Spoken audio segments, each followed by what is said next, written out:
and gentlemen, boys and girls, children of all ages, the one and only Charlie Brown. And today I want to talk to you guys about the movie Jolt. I fucking hated it. I didn't like it. I don't want to start off this way. It was like, I wanted to. I love Kate Beckinsale. And I was like, yeah, man, Kate Beckinsale with a gun. Let's check it out. To me, it's like the female version of Crank. It's basically all I got from this. But the thing with Crank is like, with Crank, they were so over the top that it was good. Like, they threw so much stuff at you in that movie. It was like, yo, I love this. It's like they didn't care. It's like they weren't trying, with the movie Crank, they weren't trying to like, oh, I'm gonna pull you in with a good story. Pull you in with good acting. No. I am going to throw everything that I possibly can throw at you inside of an action movie, and I'm going to have you try to enjoy it, and you did. And I think that's what made the movie Crank so good. But in Jolt, as the movie plays along, you're like, okay, all right, I'm a roll with it, I'm going to keep rolling with it. But there were certain things that happened in the movie where I was just like, all right, don't do that. And then they did it, and I was like, all right, don't do that. And then they did it, and I was like, all right. Like, for example, fuck it. It's on Amazon Prime right now. You guys can watch it if you got Amazon Prime. Anyway, spoiler alert, because I'm about to spoil some things. So, she meets this guy, and the dude that she meets is a great guy and everything else. But the guy she meets is like, what's his name, Jack Courtney or something like that. And I'm like, fuck, Jack Courtney. He sucks. I can't stand Jack at all. The only thing I liked this guy in was Captain Boomerang. That's it. He played Captain Boomerang. Nothing else I've ever seen this guy in. I was like, yeah, that guy's a fine actor. No. I don't know what it is. Is it his face? I don't know. Whatever it is about him, maybe it's because he was in that movie, that Die Hard movie. And that movie was trash. Maybe it's, I don't know. Anyway, all I'm saying is, when he popped up on the screen, I was like, okay. Now Hollywood got this weird trope going on now where they do this thing where they put a big actor or somebody that's a respectable actor or somebody that they got to pay a little bit more money to in the movie. And it's like, oh, well, clearly this person's not going to just have a small role. This role is going to have something to do with the story. It's going to have to pull it along. Like, for example, you saw the movie Kate? Okay, cool. So in the movie Kate, they have oh my God, what is his name? Woody Harrelson. They have Woody Harrelson in the movie, right? And in the trailer, they're making sure Woody Harrelson is just her friend. Like, he's just helping her out with some things. Clearly, he's going to be the bad guy. Clearly. Was he the bad guy? You go watch that. I don't want to spoil that for you. No, spoiler alert, he was the bad guy. Anyway, so in Jolt, the same way. Soon as this dude's face pops up, they have a date, and they're on a date together. And I don't know if you guys know this, or if you guys seen it, but she has this thing where she instantly gets, she gets triggered. Okay, she has an impulse like disorder, and she just snaps and just attacks people and does stuff. Right? She just reacts to things. Okay, so she has to like jolt herself, like electrocute herself, like to set her brain back, to calm herself down. And they keep doing, which this was a cool effect. They would show her eyes, like her eyes would be one color, like, oh, she's about to snap, and then her eyes would go to a different color, like her normal color, and they'd be like, oh, she's okay, everything is fine. Okay, so anyway, she's on a date, and then she has to leave the date, and then they go on another date, and then the new date they go on, they ended up smashing, having sex, doing the adult thing. Okay, whatever. So they get indecent. So he's been on a nice tour and everything, and then I'm like, clearly, this guy is the villain. He is the villain in the movie. Clearly. And what happens? She goes through all this stuff trying to figure out what happened to him because he dies. So then she's like, oh, he's dead.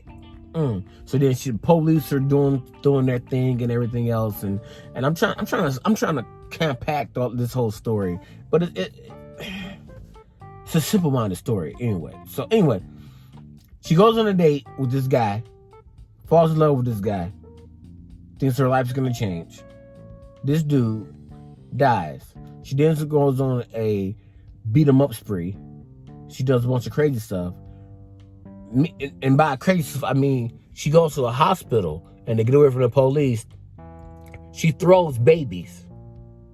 Like actual babies. She picks them up and throws them. And I'm like, oh, so this is supposed to be like the crank part of the movie where you do something really ridiculous. I'm like, yay, okay. It would make sense if you would have did more ridiculous things in the movie. So don't just have that one thing in the movie. It's like, oh, well, this one thing is in the movie as being ridiculous. All right. So all the rest of it was just like, oh, we're trying to be funny. Ha ha. And you weren't. Ha ha. Idiots. So I'm trying. All right, what are any good qualities about this movie? Anyway, I'm all right. So after the dude dies, she goes on this whole spree or whatever. She runs into the dude at the end. The guy actually kills the main boss, but the guy said to her, the main boss was saying, well, I don't know who this dude is, and he's supposed to be in this high tower, and like he's hanging from the raptors and everything else, and he's slinking around kind of like that one Dracula movie where Dracula's hair was like this. And I'm like, what? And then she finally gets to that guy, but before she gets to that guy, they have a fight sequence, right? That really pissed me off. So her hair is like blonde, but it's like kind of like down, so it's like it can like cover her face up if she throws a punch or whatever like that. So they shoot the scene, and they shoot the camera and hold the camera angle behind her while she's fighting, so you can see the bad guys coming at her, and not clearly you can see the bad guys are like on wires, and you can tell that, and it's like it's horrible fight sequence. So then after she fights with them or whatever, but you can clearly tell like from behind where the camera's angled that it's not her. So you can't tell that it's her. So obviously it's a stunt double doing the majority of these action sequences, right? And then they do this stupid thing. It really annoyed me. Like they would do this shot where it was like, it would be a guy standing there, like a bad guy. And then she would just run into the scene and like do something. And it was almost like they were like action. And she would run into the scene, like the camera would be just standing there. And she would just run into the scene and just do like a grab move or whatever, and then take the guy down. And I'm like, why the hell y'all keep doing that same sequence throughout the movie? They did it like 4 times. I'm like, what was the purpose? Why? This is so stupid. All right, whatever. So then you find out Jack Corey is the bad guy. And then I'm like, all right. So then I hit pause and I'm like, they better not do it. They better not do it. And by better not do it, they did what I said they better not do.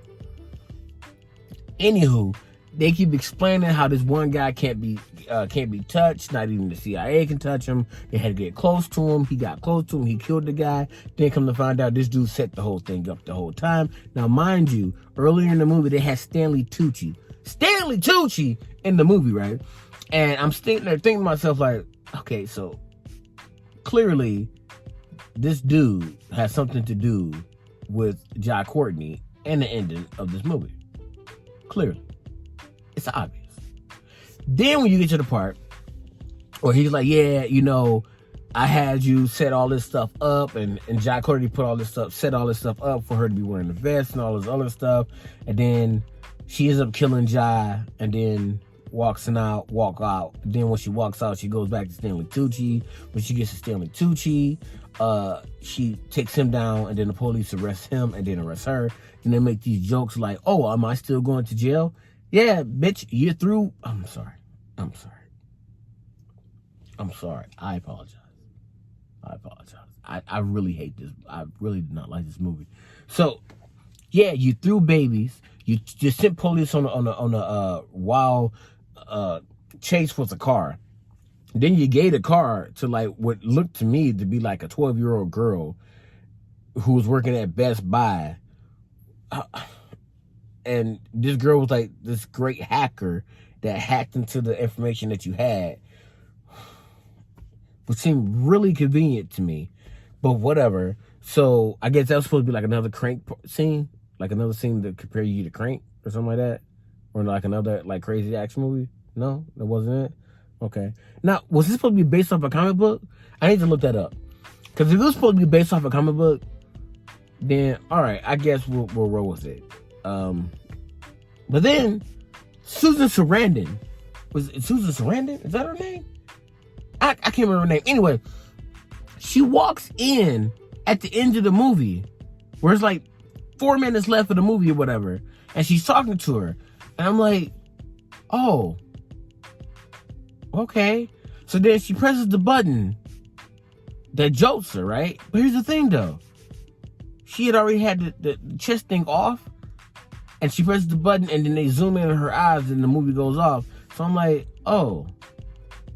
Then they had the nerve to have a mid-credit scene where the girl comes out of the Best Buy and hits the button and realizes that the car that she has, she's like, oh, yeah, or whatever.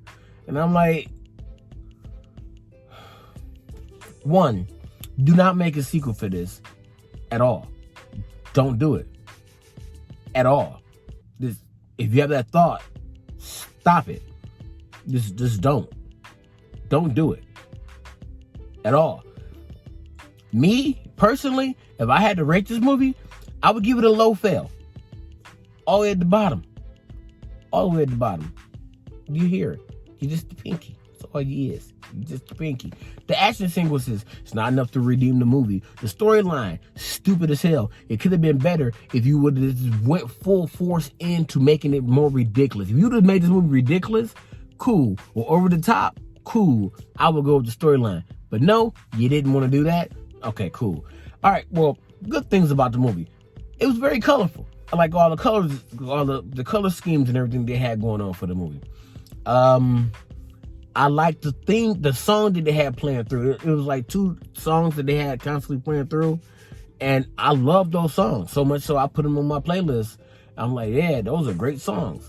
The detectives were trash. They were horrible. The acting was alright. I mean, I guess it was okay for the movie, I guess. Then you had John there, so that really brings you down because he was in it. Then you had the one dude that's supposed to be the villain, like the one sub boss. That dude sucked, and it's like, what was the real purpose of him? And it made no sense, nothing that he did. Then you had the guy who was supposed to be over him, who everybody wanted to kill, and he was so easy to kill in the first place because he was just an old, decrepit old man. Then you had Stanley Tucci was supposed to be like her shrink, and then I was like, why is he in that little shithole of an apartment in the first place? Like, what was the purpose of that? Then he had a gun that he kept pulling on her that wasn't loaded, and I'm like, clearly, I'm like, all right. So then you got the Susan chick, whatever, Sarandon or something like that. What I don't even care. Put a picture up here, please. So you had her in the movie as well, and then she popped up, but they only show her from the back to be a big reveal at the end. Who cared? I didn't fucking care at all. You didn't do nothing to redeem to put that in there for me to be like, oh wow, that's something. No, not at all. All in all, the movie sucked. If you want to watch it, watch it. I'm not recommending it to anybody. I don't recommend anybody to watch it. I wasted my life watching this movie. Big time watching it. I hated this movie. I hated it. No, seriously. I fucking hated this movie. If you can pick up what I'm putting down, Around Town, Charlie Brown. Oh.